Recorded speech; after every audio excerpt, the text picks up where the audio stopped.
আল্লাহ রাব্বুল আলামিন পৃথিবীতে যত মানুষকে দুনিয়ায় পাঠিয়েছিলেন, এই পৃথিবীতে কোন মানুষের ব্যাপারে এরকম গ্যারান্টি আমি শুনিনি।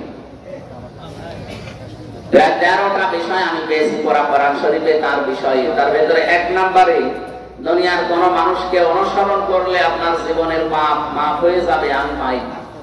কিন্তু মুহাম্মদুর রাসূলুল্লাহকে অনুসরণ করে যদি জীবন চালায়, আল্লাহ তাকে মাফ করে শুধু দেবে না, আল্লাহ গ্যারান্টি দিয়েছেন, কুল ইন কুনতুম তুহিব্বুনাল্লাহা ফাত্তাবিউনি ইউহিব্বুকুমুল্লাহ ওয়া ইয়াগফির লাকুম যুনুবাকুম।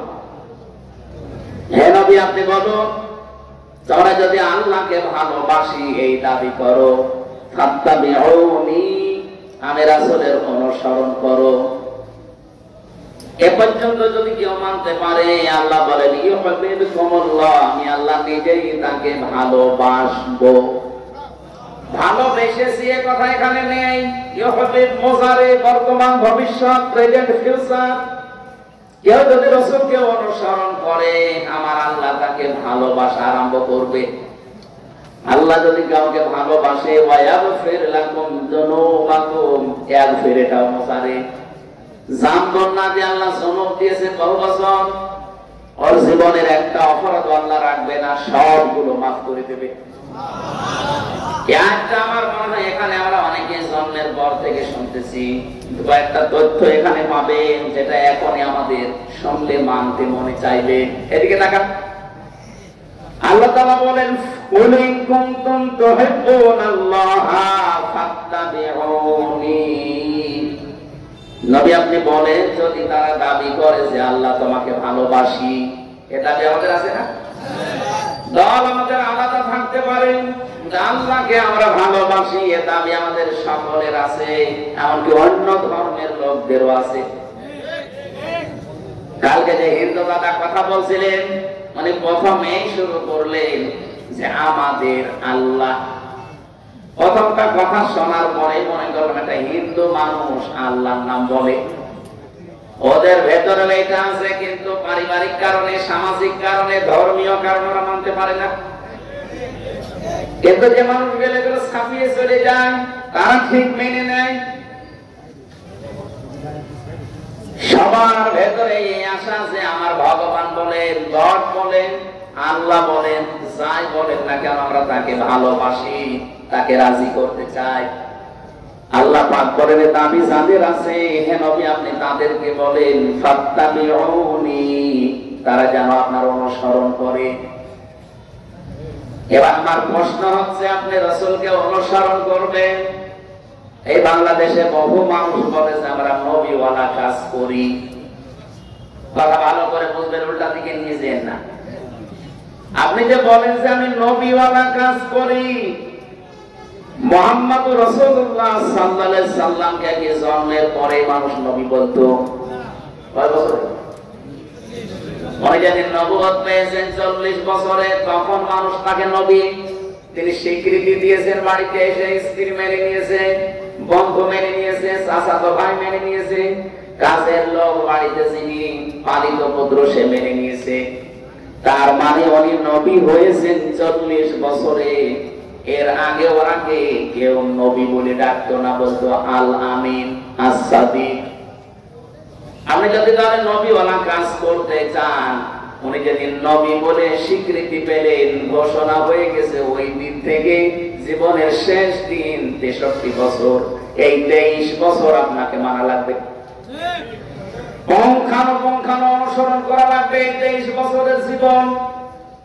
ফাত্তাবিউনি, আমাকে অনুসরণ করো, আমাকে দেখে দেখে চলো। এখানে তাবউন মানে দেখে দেখে চলা। আমার সামনে একটা লোক হেঁটে যাচ্ছে, কিভাবে পা দেয়, কিভাবে মাজা দেয়, কিভাবে হাত নাড়ে, কিভাবে বডি, এইভাবে দেখে দেখে পা ফেলার নাম হচ্ছে তাবউন। রাসূলকে সামনে রেখে আপনি অনুসরণ করবেন। এখন আমার প্রশ্ন, এই অনুসরণ কি আপনার আংশিক না পূর্ণাঙ্গ? বলেন বলেন। এইটার জন্য আমি এই পর্যন্ত এসেছি। আজ বাংলাদেশ সহ বিশ্বে বহু মানুষ আমরা রাসূলের অনুসরণ করছি, কিন্তু আংশিক, পূর্ণাঙ্গ না। আংশিক অনুসরণ করেছিল অনেকে, তারা মাপ পায়নি। কিন্তু পূর্ণাঙ্গ অনুসরণ যারা করেছে তারা মাপও পেয়েছে, জান্নাতের সুসংবাদও পেয়েছে। নবীর পুরা জীবনী আপনি পড়বেন, সাহাবায়ে কেরামের জীবনী পড়েন, বহু কাফেরের জীবনী আমি পড়ে দেখেছি। বহু মানুষ রাসূলকে ভালোবাসতো আংশিক, কিন্তু রাসূলকে অনুসরণ করার ক্ষেত্রে তারা পূর্ণাঙ্গ রূপ দিতে পারে না, এই জন্য আল্লাহ তাদেরকে মাফ করে না, জান্নাতেও দেয় নাই। আব্দুল্লাহ বিন উবাইয়ের নাম আমরা জানি অনেকে। এই লোকটা রাসূলের এত অনুসরণ করেছে, তার পুরা জীবন আমি পরিমাত্র 2টা ভুল পেয়েছি। 1 নম্বরে উহুদের ময়দান থেকে 300 মানুষ নিয়ে ভেগে গিয়েছিল। 2 নম্বরে ওর রাজনৈতিক জীবনে বিশ্ব নবীকে মানত না, ওর আদর্শ ছিল আবু জেহেল। রাসূলের পেছনে নামাজ পড়েছে, রাসূলের মতো জামা গায়ে দিয়েছে, রাসূলের মতো দাড়ি রেখেছে, আর এমন কোন কিছু আমি পাইনি জীবনে যে অনুসরণ রাসূলের মতো হয়নি, সব রাসূলের মতো। শুধু রাজনৈতিক জীবনে বিশ্ব নবীকে নেতা মানে নাই, ওর নেতা ছিল, আদর্শ ছিল আবু জেহেল। এতটুকু কারণে যদি আল্লাহ তার জন্য আয়াত নাযিল করে জাহান্নামের ঘোষণা দিয়ে দেয়, আজ এই বাংলাদেশে যে মানুষগুলো অনুসরণ করছে রাসূলকে আংশিক, পূর্ণাঙ্গ না, বলেন তো আপনাকে আল্লাহ কি এখনো ভালোবাসা আরম্ভ করেছে? না। ফাত্তাবিউনি, এ পর্যন্ত আপনাকে অনুসরণ করা লাগবে, আংশিক না, পূর্ণাঙ্গ। আপনার নাম রাখা থেকে শুরু করে একেবারে মৃত্যু পর্যন্ত। এই জন্য আয়াতে আল্লাহ জানালেন ওয়া'বুদ রাব্বাকা হাত্তা ইয়াতিয়াকাল ইয়াকিন। সূরা হিজরের 99 নম্বর আয়াতে আল্লাহ বলেন, হে নবী, আপনার রবের ইবাদত করবেন ওই দিন পর্যন্ত যতদিন আপনার কাছে ইয়াকিন না আসে। ইয়াকিন মানে মৃত্যু। ইয়াকিন মানে কি? যতক্ষণ পর্যন্ত আপনার কাছে মরণ না আসে আপনি ততক্ষণ ইবাদত করবেন। যেহেতু রাসূলের অনুসরণ করা লাগবে আংশিক না, পূর্ণাঙ্গ, তাহলে আল্লাহ আপনাকে ভালোবাসা আরম্ভ করবে, আরম্ভ করে নাই। তাহলে এখন আমাদের উচিত হচ্ছে আমাদের অনুসরণ করা লাগবে মাথা থেকে পা পর্যন্ত, রান্নাঘর থেকে আন্তর্জাতিক জীবন পর্যন্ত। কি আংশিক আংশিক না পূর্ণাঙ্গ? এই পূর্ণাঙ্গটা বলতে গেলে কিছু মানুষের মন পাওয়া যায় না। আমরা তো পূর্ণাঙ্গ অনুসরণের কথা বলি। আপনি যখনই পূর্ণাঙ্গ অনুসরণ আরম্ভ করে দেবেন তখন আল্লাহ আপনাকে ভালোবাসা শুরু করবে। তাহলে এই দেশে যে আলেম, যে ইমাম, যে মুসলমান এখনো রাসূলুল্লাহকে পূর্ণাঙ্গ অনুসরণ আরম্ভ করে নাই, তাকে আল্লাহ ভালোবাসা শুরু বলেন করেন। আপনি পূর্ণাঙ্গ অনুসরণ আরম্ভ করার নিয়ত করেন, এখন থেকেই যদি আপনি কাজে লেগে পড়েন যে আমি এখন থেকে বিশ্ব নবীকে 40 থেকে 63, তিনি যেহেতু নবী ছিলেন এই সময়টা, আমি পূর্ণাঙ্গতাকে অনুসরণ করার সিদ্ধান্ত নিয়ে মাটি নেমে পড়লাম। যখন নেমে পড়বেন তখনই আল্লাহ আপনাকে ভালোবাসা শুরু করবেন। আর আল্লাহ যদি আপনাকে ভালোবাসা আরম্ভ করে দেয়, আল্লাহ বলেন ওয়ায়াগফির লাকুম যুনুবাকুম, একটা গুনাহ তো রাখবো না, পুরো জায়গাটা আমি আল্লাহ মাফ করে পরিষ্কার করে দেব। যেহেতু সামগুন আল্লাহ দিতে পারতেন, জনক দিয়েছেন, একটা গুনাহ থাকবে না। বাংলাদেশে বগুড়াতে যে থানা আছে, আপনি যদি কোনোদিন অপরাধ করেন দেখবেন ওই থানাতে সাটে আপনার নাম লেখা হয়ে যায়। আপনি হয়তো মামলা থেকে অব্যাহতি পেলেন, থানা থেকে বের হয়ে চলে আসলেন, আপনার নাম কিন্তু মুছবে না, নাম থাকবে। আবার অপরাধ করবেন, আবার নাম উঠবে। আল্লাহ পাক বলেন আমি এমন ভাবে ওয়ায়াগফির লাকুম যুনুবাকুম, গুনাহগুলো এমন ভাবে মাফ করে দেব ওই জায়গাটা তো পরিষ্কার হয়ে যাবে, ফাঁকা থাকবে না। আমি আল্লাহ ওই জায়গাতে নেকি দিয়ে ভরাট করে দেব। এটা নেকি দিয়ে ভরাট করে দেব, এটা কোথায় আছে? সূরা ফুরকানের 71 নম্বর আয়াতে আছে, 70 নম্বর আয়াতে ফাউলাইকা ইউবাদদিলুল্লাহু সাইয়্যাতিহিম হাসানাত। আঙ্গুল এভাবে দিয়ে দেখাচ্ছে, ফাউলাইকা, এই মানুষগুলো, এই বগুড়া চার মাথা না কয় মাথা এটা বেরুলিয়া, এই এরুলিয়া ময়দানে যারা বসে আছে এই মানুষগুলো কি? এই মানুষগুলো ইউবাদদিলুল্লাহ, আমি আল্লাহ বদল করে পাল্টিয়ে দিচ্ছি, দেব। সাজ্জিয়া, এটা বহু বছর, হাসানাত বহু বছর। একটা গোনাও রাখবো না, যতগুলো গোনা মাফ হয়ে যাবে, পুরা জায়গাটা হবে নেকি দিয়ে ভরাট করে দেব। আল্লাহ এখানে পরে কয়েকটা নামও নিয়েছেন, ওয়া কানাল্লাহু গফুরুর রহিমা, আর সূরা ইমরান দিয়েছেন আল্লাহু গফুরুর রহিম। যদি বলেন সুবহানাল্লাহ। তাহলে এমন একটা মানুষকে অনুসরণ করার কথা বলছি, যার অনুসরণে জীবনের অপরাধ একটাও আর থাকে না, সব মাফ হয়ে যায়, কিন্তু অনুসরণ করা লাগবে আংশিক না পূর্ণাঙ্গ। আমি আশা করছি আপনারা এটা মেনে নেবেন। মাথার চুল থেকে পা পর্যন্ত যেমন মেনে নিয়েছেন, রান্নাঘর থেকে আন্তর্জাতিক জীবন পর্যন্ত ঠিক এইভাবেই মেনে নেওয়া লাগবে। যাই এই অনুসরণ পূর্ণাঙ্গ করতে পারেন না, আপনি ব্যর্থ।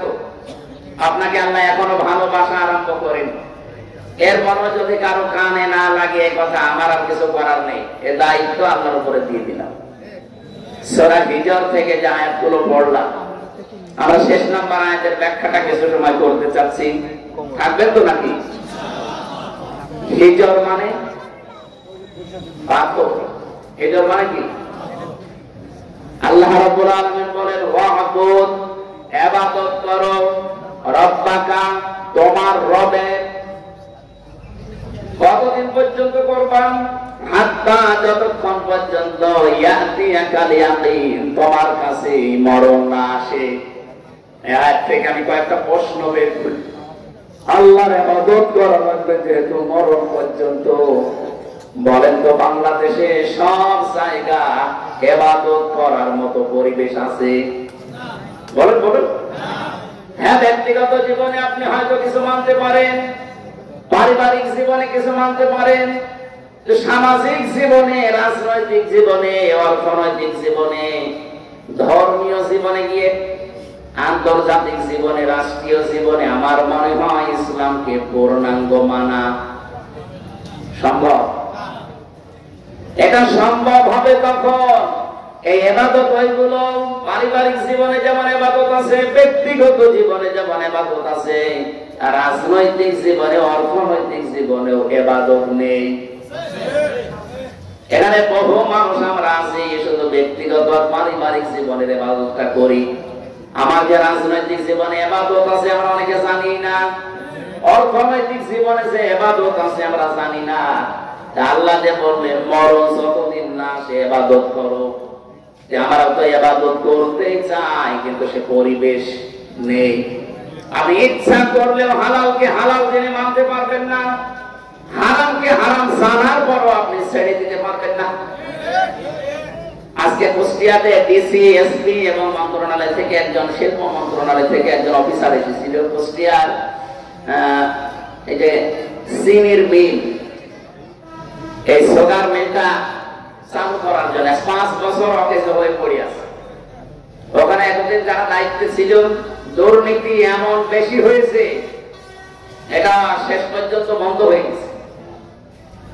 1965 সালে মিলটা তৈরি হওয়ার পর থেকে 25 সাল পর্যন্ত, 5 বছর নয় বন্ধ, 20 সাল পর্যন্ত একবার শুধু লাভ হয়েছিল, যেবার মাওলানা মতিয়ার রহমান নিজামী রহমতুল্লাহ আলাইহি শিল্পমন্ত্রী ছিলেন ওই সময়, তাছাড়া আজ পর্যন্ত লাভ হয়। ডিসি, এসপি এবং সচিব যিনি এসেছিলেন ওই জায়গা থেকে, সবাই, এলাকার সবাই ওই জায়গায় গিয়ে প্রশ্ন করছে এটা চালু করা লাগবে। ওনারা বলছে চালু করা তো লাগবে, কিন্তু এখানে যে বাজেট 300 কোটি টাকা লাগবে। আমার মনে হয় 300 কোটি টাকাও সরকার দেওয়া সম্ভব, কিন্তু টাকাগুলো 300 কোটি উপর থেকে বাজেট হয়ে আসতে আসতে সর্বশেষ 300 টাকা থাকতে পারে। কয়েকদিন আগে রাজনৈতিক একজন লিডার, অনেক বড় মাপে, উনি আমাকে বলছিল, হামজা ভাই আমরা সারা জীবন রাজনীতি করেছি, এই দেশে যে বাজেট হয় সড়কের জন্য, এই বাজেট গুলো আমরা হিসাব করে পেয়েছি 100 টাকা যদি বাজেট হয়ে আসে এই সলিমদ্দি পর্যন্ত আসতে আসতে আর 3 টাকা থাকে। এই রাস্তাটা যদি 100 টাকা দিয়ে বাজেট করে করেন তাহলে 100 বছর যাওয়ার কথা। ওটা যদি 97 টাকা খেয়ে ফেলে আর 3 টাকা দিয়ে করে, ওটা কয় মাস হবে বলেন বলেন? কোথায় 3 টাকা আর কোথায় 97 টাকা? শেষ পর্যন্ত দেখা যায় 3 মাস পরে রাস্তা হয়ে যায় ডেলিভারি রোড। যে সমস্ত মায়েদের পেটে সন্তান আছে এদেরকে যদি আপনি এখান থেকে বগুড়া পর্যন্ত নিয়ে যেতে চান, দেখবেন রাস্তায় বাচ্চা হয়ে গেছে। না অনেকে আবার বলেন না টাকা পয়সা তো খরচ হলো না, ভালোই হয়েছে।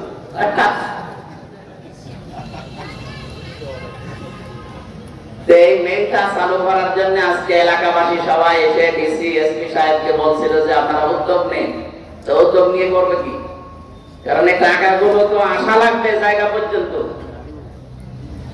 যে জায়গা পর্যন্ত আসার আগে যদি 8-10 হাতে এগুলো বিলোচন হতে হতে শেষ পর্যন্ত 300 কোটি টাকা,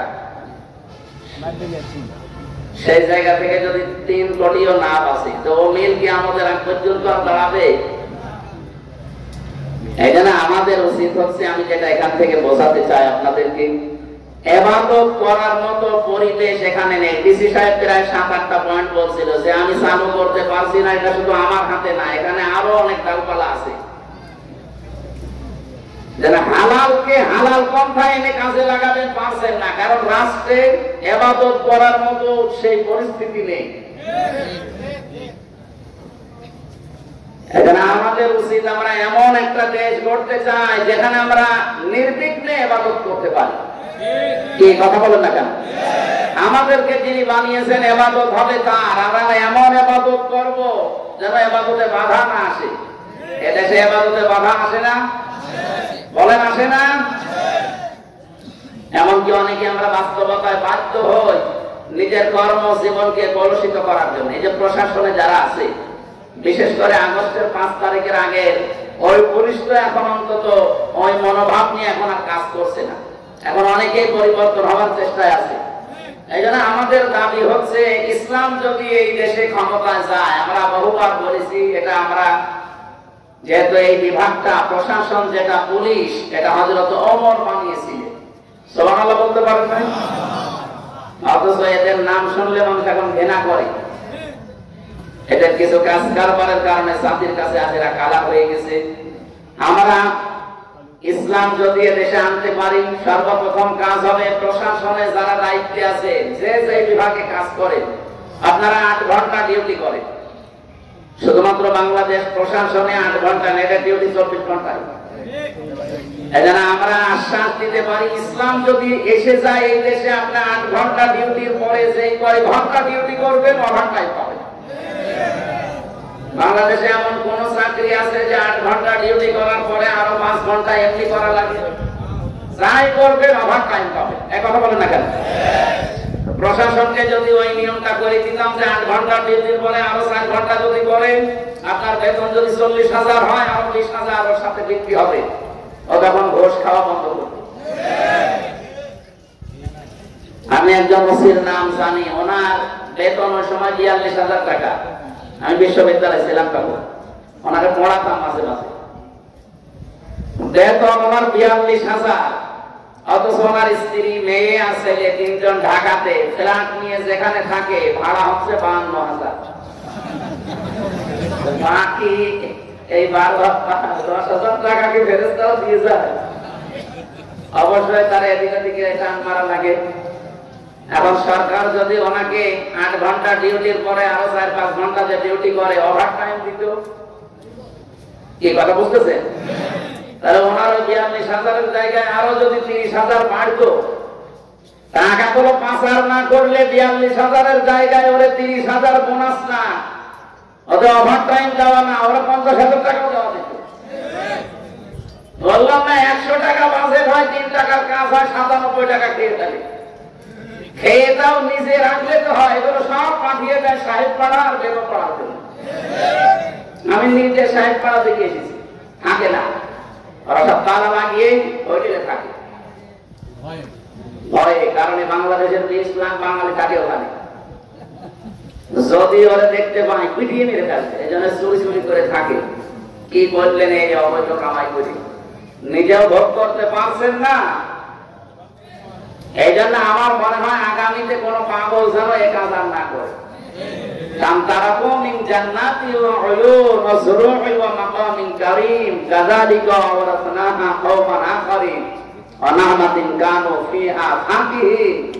কি সুন্দর উদাহরণ দিয়েছেন হে নবী।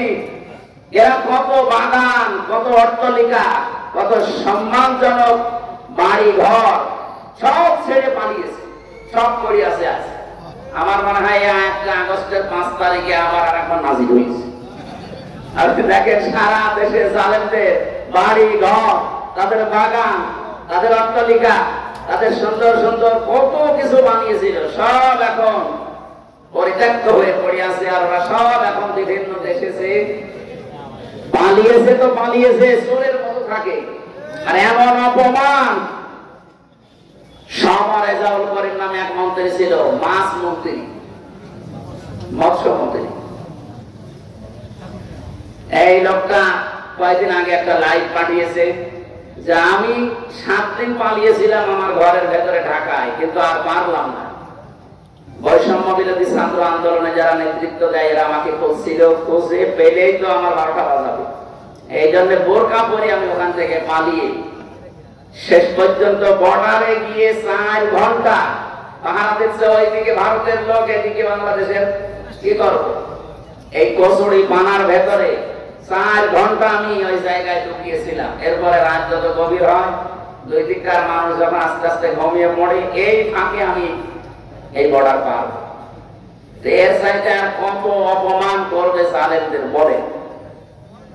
এটা দেখেও যদি আগামীতে যারা আসবে এরা যদি শিক্ষা না নেয়, এদের কপালে আরো দুর্গতি আছে। আল্লাহ রাব্বুল আলামিন বলেন, ফাতিলকা বুয়ুতুহুম খাবিয়াতান বিমা যালামু ইন্না ফি যালিকা লায়াতান লিকাওমিন ইয়ালামুন। সূরা নম্বর 19 নম্বর পারার 20 নম্বর পৃষ্ঠার 7 নম্বর লাইনের 52 নম্বর আয়াতে আছে। আল্লাহ যেভাবে হাত দিয়ে দেখাচ্ছেন, ফাতিলকা বুয়ুতুহুম, বাইতুন না দিয়ে বুয়ুত বহু বচন দিয়েছেন। এই সেই ঘরগুলো খাওয়ায়াতান বিমা যালামু, জনশূন্য হয়ে আছে, ওজাড় গৃহ, পরিত্যক্ত হয়ে আছে এদের জুলুমের কারণে। এজন্য যারা জালিম তাদের ওই জায়গা পর্যন্ত অভিশপ্ত হয়ে যায়। আমি তো আমার কুষ্টিয়ায় দেখেছি হানিফ সাহেবের বাড়ি, ইনু সাহেবের বাড়ি, কামারুলের বাড়ি, ওই জজ মিয়ার বাড়ি। বাড়িগুলো কত জাঁকজমকপূর্ণ ছিল। আগস্টের 5 তারিখের আগে কত নিয়ামত দিয়ে ভরা ছিল, কত বাগান, সুন্দর সুন্দর ফুলের গাছ। আগস্টের 5 তারিখের বিকাল 5টা বাজতে বাজতে ওটা শ্মশান বানিয়ে দিয়েছে কে?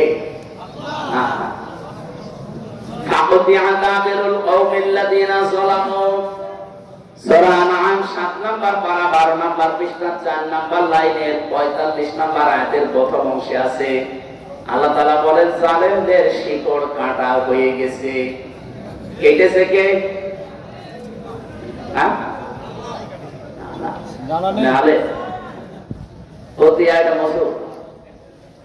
এরপর তাকে ফাইলকে জানা নেই, জালেমদের শিকড় কাটা হয়ে গেছে, কিন্তু কেটেছে কে কেউ জানে না। এখন যদি আপনি বাংলাদেশে খোঁজ নেন যে বগুড়াতে যে জালেমদের বাড়ি ঘর ভাঙা হয়েছে, এটা ভাঙলো কে? একটা লোকের নাম বলেন নেই। কে ভেঙেছে কেউ জানে না।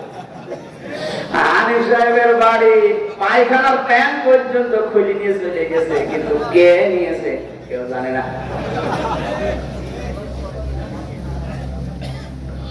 এ পর্যন্ত ছিল।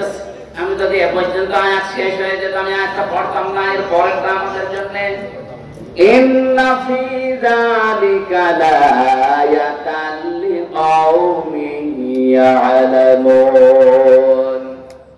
ইন্না মানে অবশ্যই, ফি মানে মধ্যে, আল্লাহ আয়াতের আগে আবার লামে তাকিদ দিয়েছেন। অবশ্যই এর ভেতরে শিক্ষা আছে যারা জ্ঞানী তাদের জন্য। কি শিক্ষা? জালেমদের যে শিকড় ছিল, আপনি আগস্টের 5 তারিখে দফর পর্যন্ত কেউ দেশে ভাবে নাই যে পুড়িয়ে যেতে পারে। কথা বলুন, কেউ চিন্তাও করে নাই কোনদিন। আল্লাহ পাক বলেন ওদেরকে শিকড়ের দিকে তাকান। ইউনিয়নের দারোয়ান থেকে সংসদ পর্যন্ত একেবারে থরে থরে জালেমদের সব স্তরগুলো সাজানো ছিল। একটা দুইটা না, কমপক্ষে এক একটা জায়গায় 3টার উপর স্তর ছিল ওদের। আমি রিমান্ডে প্রায় 7 প্রকার গোয়েন্দা বিভাগের লোক পেয়েছিলাম। ওরা আমাকে জিজ্ঞাসাবাদ করতে আসতো। যত গোয়েন্দা বিভাগ আছে একটার পর একটা আসে আর জিজ্ঞাসাবাদ করে রিমান্ডে। সবগুলো থরে থরে সাজানো ছাত্রলীগ দিয়ে। আমার যে ধরে নিয়ে এসেছে উনিও ওখানকার, মামলার যে আয়ু সে ওখানকার, যে ম্যাজিস্ট্রেট আমার মামলায় রিমান্ড দেবে 10 দিন সেও ওখানকার, যারা রিমান্ডে আমাকে কষ্ট দেবে তারাও ওখানকার। এই মামলা যেদিন তোলা হবে, যে পিপি আছে সরকারি পিপি সে ওখানকার, এমনকি যে জজ রায় দেবে সে জজ ওখানকার। আমার কি আছে বলেন তো? আমার শুধু একজন উকিল আছে, এরকম এক মুরব্বী উকিল, ওর কথা শুনলে চলে না শুনলে চলে। আমি ঘরে ঘরে দেখলাম প্রায় 7 থেকে 8 প্রকার পর্যন্ত জালেমদের স্তরগুলো সব সাজিয়েছে। ওরা শুধু এই মামলার বিষয় না, বাংলাদেশের যত দিক আর বিভাগ ছিল প্রত্যেকটা ওদের সাজানো। কিন্তু আল্লাহ পাক এমন ভাবে শিকড় কেটেছে, কে কেটেছে কেউ জানে না। এদের এত বড় শিকড় যদি কেটে ফেলা হয়, আগামীতে যারা চেয়ারে বসবে তারা যদি এখনই যে আন্টি শান্তি শুরু করেছেন এইটাই যদি আপনার থাকে, আপনিও বিশ্বাস করতে পারেন 5 বছর পরে আপনার বাড়িও শ্মশান হয়ে যাবে। আশা করি কথা বুঝেছে। এরপরও যদি না বোঝার ভান করে থাকে আমার ওয়াজে হবে না। একবার শ্বশুর বাড়ি যাওয়ার সময় দেখে যে রাস্তার পাশে একটা ঘন্টা কাঁপু দিয়েছে, না আসে না। 3 দিন পরে শ্বশুর বাড়ি থাকার পরে যখন ফিরে আসতেছে দেখে ঘন্টা হাসতেছে। বলছে ঘন্টার তোমার 3 দিন আগে কাঁপু দিলাম তখন তো হাসলে না, এখন হাসতেছে। ঘন্টার বলছে বন্ধু 3 দিন সময় লেগেছে চামড়া ভেদ করে কাঁপু লাগছে। ঘন্টার তো 3 দিন পরে কাঁপু লাগে, আমাদের 54 বছরও লাগে না। এই লোকটা 54 বছর চিল্লিয়ে বেড়াচ্ছে, এই লোকটা 54 বছর চিল্লাচ্ছে, কাঁপু দেখছে কত কায়দায়। হ্যাঁ কথা বলেন না কেন? কথা বোঝে? আমরা ঘন্টাকে চাইতেও এই জন্যে ঘন্টার মার্কা হলে হবে, শিক্ষা নেওয়া লাগবে এখান থেকে। ইবাদতের পরিবেশ এখনো আসে নাই। শুধু নামাজের ফরজ 13টা 14টা ওয়াজিব মেনে নামাজ পড়লে ফরজ মনে করি। আরে ভাই, নামাজ যেমন ফরজ, পর্দা করা কি? পর্দা করার মতো পরিবেশ বাংলাদেশে 100 ভাগ জায়গায় আছে। কত জায়গায় পর্দাশীল মেয়ে লোকেরা লাঞ্ছিত অপমানিত হয়। যদি আমরা পরিবেশ তৈরি করে দিতে পারতাম, কেউ সাহস পেত না বোরকাওয়ালা পর্দাওয়ালা কোন মেয়েকে অপমান করা। অর্থনীতিতে যে সমস্ত বিষয়গুলো থাকার কথা একটাও পাওয়া যায় না। অর্থনীতি যারা চালাচ্ছে, আপনি দেখেন যারা অর্থনীতি পড়ে, মোশারাকা লাগে, মুদারাবা লাগে, মোরাবাহা লাগে, বায়ে সালাম লাগে, বায়ে ইস্তেসনা লাগে, বায়ে মুআজ্জাল লাগে, ওয়াহিদা লাগে, এরকম 28টা নিয়ম পড়েছি। ইসলামী ব্যাংক বাদ দিয়ে বাংলাদেশে কোন ব্যাংকে এই নিয়ম চলে না। যত ব্যাংক আছে আপনি একটা একটা করে দেখান, কোন সোনালী, রূপালী, তারপরে চৈতালি আছে, ওটাও কার্যকরে হবে। যত ব্যাংকই বলেন, কোন ব্যাংকে আমরা নিয়ম নীতি পাচ্ছি না। ইসলামী ব্যাংক 100 ভাগ পারছে না, কারণ যাকাত ভিত্তিক অর্থনীতি যতদিন কায়েম না হবে ততদিন পর্যন্ত এদেশে 100% সুদ মুক্ত থাকা সম্ভব না। এই জন্য ইসলাম যারা পালন করতে চায় তাদেরকে আল্লাহ জানিয়েছেন আল্লাযীনা ইম্মাক্কান্নাহুম ফিল আরদি আকামুস সালাত ওয়া আতাবুজ যাকাত। আমি যদি আমার ইমানদার বান্দাদেরকে শেয়ার দান করি ক্ষমতা, তাদের প্রথম কাজ হবে তারা নামাজের বিলীনে বা নামাজ কায়েম করে দিবে জমিনে। বাংলাদেশের সামনে 300 জন এমপি হবে, 151 জন যদি এবার কোরআনের পক্ষের মানুষ সংসদে যেতে পারে, কে কথা বলে না কেন? তারা প্রথম অধিবেশনে বলবে মাননীয় স্পিকার আমরা নামাজের বিল চাই। আর ওই দিন যদি বলে ঠিক আছে হাত তোলেন, 151 জন যদি হাত তুলে দিতে ফেরাতে পারে, ওই দিনে নামাজের বিল কায়েম হয়ে যাবে। তখন বজলুর রশিদ মিয়া, রুহুল আমিন, আমির হামজা এদের এরকম নামাজের বাজার করা লাগবে। আপনি নামাজ পড়বেন আপনার বাপ পর্যন্ত পড়বেন। এই যে 18 কোটি মানুষ নামাজ চালু হয়ে গেল, আপনি হয়তো ভোট দিয়েছিলেন হামজাকে একটা, 18 কোটি মানুষ নামাজ পড়লে যে সওয়াব হয় ওই সওয়াব প্রতিদিন পাবেন। যাকাত ভিত্তিক অর্থনীতি তারা কায়েম করবে। এটাও তো ইবাদত, নামাজ যেমন ইবাদত, যাকাত ইবাদত না? এটা কি এই দেশে এখন যাকাত ইবাদত আছে না জরিমানা হয়ে গেছে? যাকাতে মানুষ এখন আর যাকাত বলে না, বলে জরিমানা। এজন্য আমরা চাচ্ছি ইসলামকে সব জায়গায় পৌঁছিয়ে ইবাদতের ক্ষেত্র বানিয়ে দিতে, আমরা যেন মরণ পর্যন্ত ইবাদত করে আল্লাহর সন্তুষ্টি নিয়ে জান্নাতে যেতে পারি।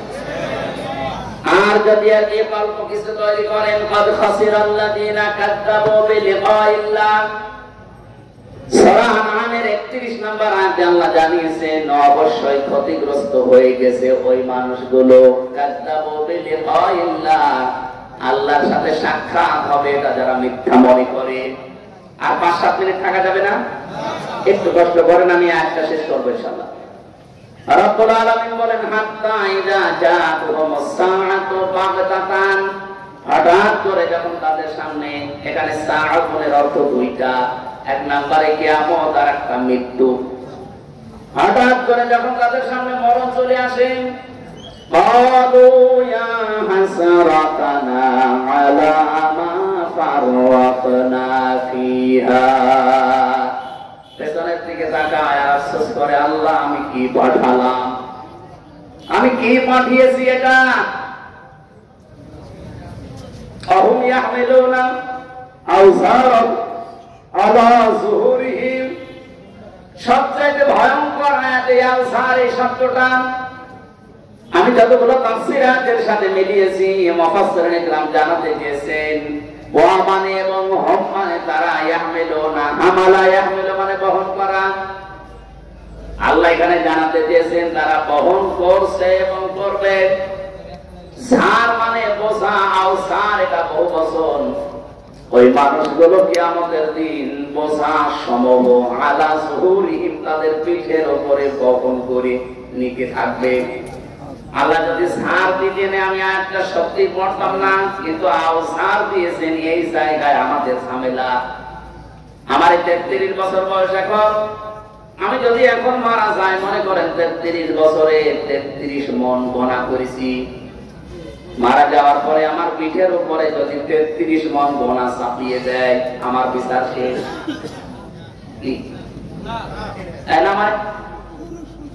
আমি গোনা করেছি 33 মন, কিয়ামতের দিন আমার পিঠের উপরে 33 মন চাপিয়ে দিয়েছে, শেষ।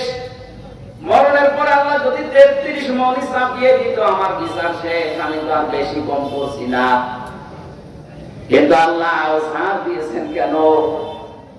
আমি হয়তো 33 বছর বয়সে 33 মন গোনা নিয়ে মরে গেলাম, এমন এমন কাজ দুনিয়া আমি রেখে গেলাম, আমি মারা গেছি কিন্তু ওই কাজগুলো মারা যায়নি।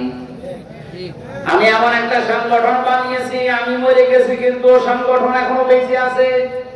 ওই সংগঠনের ছেলেরা মানুষের কাছে চাঁদাবাজি করে, ওই সংগঠনের ছেলেরা মানুষের রগ কাটে, ওই সংগঠনের ছেলেরা মানুষকে বিনা কারণে কষ্ট দেয়।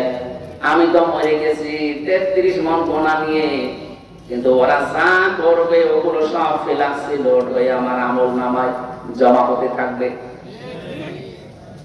মরেছিলাম মাত্র 33 মন গোনা নিয়ে। কিয়ামতের দিন যখন আমি উঠবো 33,000 মন হয়ে যাবে। এরকম মানুষ বাংলাদেশে নেই? নাম ধরা লাগবে। এই জন্য আমার ভয় হয় এই জায়গায়। আল্লাহ যদি এ পর্যন্ত বলতো, এর পরে শব্দটা মারাত্মক,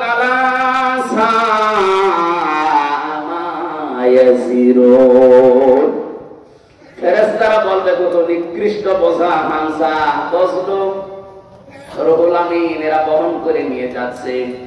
আজকে এত সম্মান দিয়ে চেয়ারে বসিয়েছেন, কিয়ামতের দিন আমার গোনা বাড়তে বাড়তে বোঝা হতে হতে যখন 33 থেকে 33,000 মন হয়ে যাবে, কিয়ামতের ময়দানে আমার এই দৃশ্য দেখে ফেরেশতারা বলতে থাকবে আলা সামা ইয়াসিরুন, কত নিকৃষ্ট বোঝা এরা বহন করে নিয়ে যাচ্ছে। বলেন নাউযুবিল্লাহ।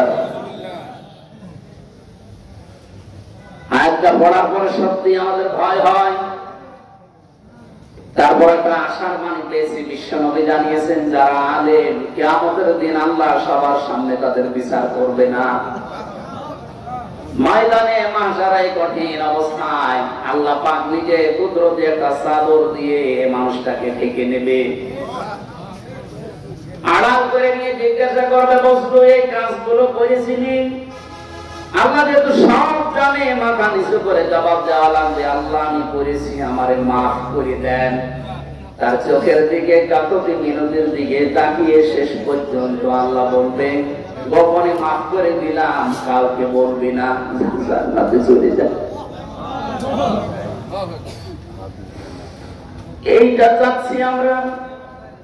তাছাড়া যদি হিসাব নেওয়া শুরু করে, এখানে যত ভালো ভালো মানুষই আমরা বসে আছি, কেউ পার পাওয়া সম্ভব না। কিয়ামতের দিনে যে হাদিসটা যে ব্যাখ্যা করেছি, কিয়ামতে যেন আল্লাহ আমাদের সাথে এই আচরণটা করেন। বলেন আমিন। দুনিয়াতে এমন মানুষ আছে শুধু গোনায়ে জারিয়া বলি আমরা, সাদগায়ে জারিয়া, গোনায়ে জারিয়া আছে।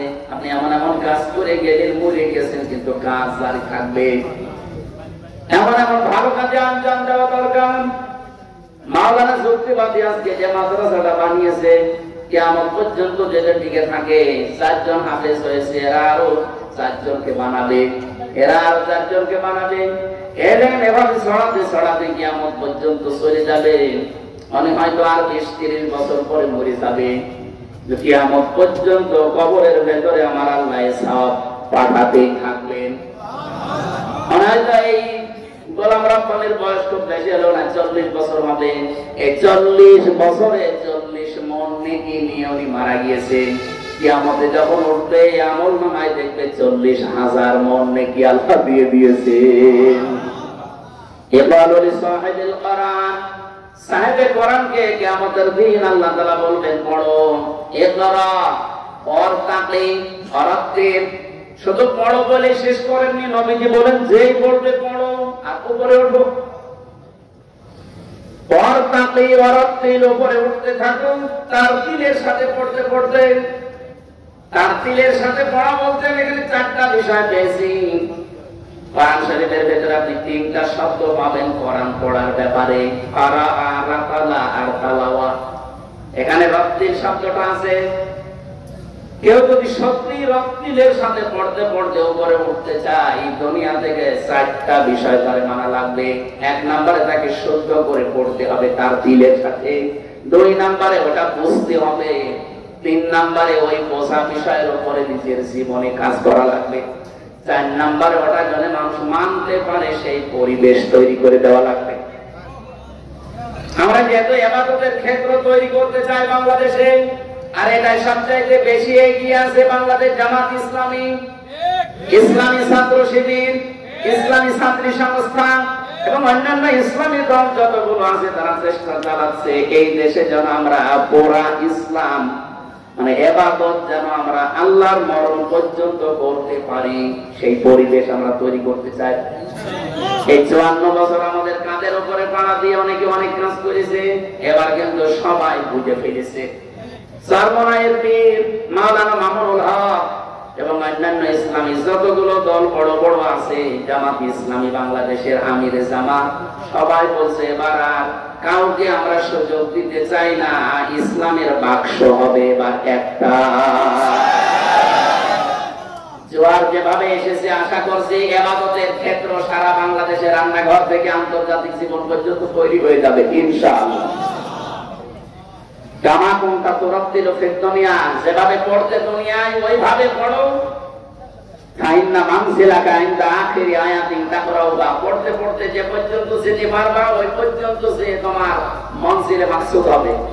এজন্য দুনিয়াতে কোরআনের সাথে সম্পর্ক রেখে কিয়ামতের দিন আল্লাহ যদি আমাদের পড়তে বলে পড়তে পড়তে যেন আরশ পর্যন্ত চলে যেতে পারি। আজকের মাদ্রাসার উদ্যোগে যে অনুষ্ঠান সাজিয়েছেন, এই মাদ্রাসা কিয়ামত পর্যন্ত আল্লাহ কায়েম করে রাখে। যারা ছেলে মেয়েদেরকে এখানে দিয়েছেন আপনারা সৌভাগ্যশালী, সৌভাগ্যবান।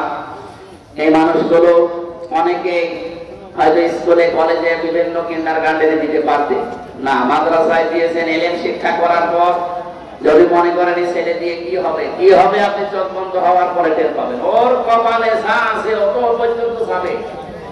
আল্লাহ রাব্বুল আলামিন এর মাধ্যমে কিয়ামতে আপনার মাথায় নূরের টুপি আল্লাহ যেন পরিয়ে দেন, বলেন আমিন। আমরা আজকে আর কথা বলছি না, 12টা বাজে, আগামীতে আবার আসলে কথা বলবো ইনশাআল্লাহ।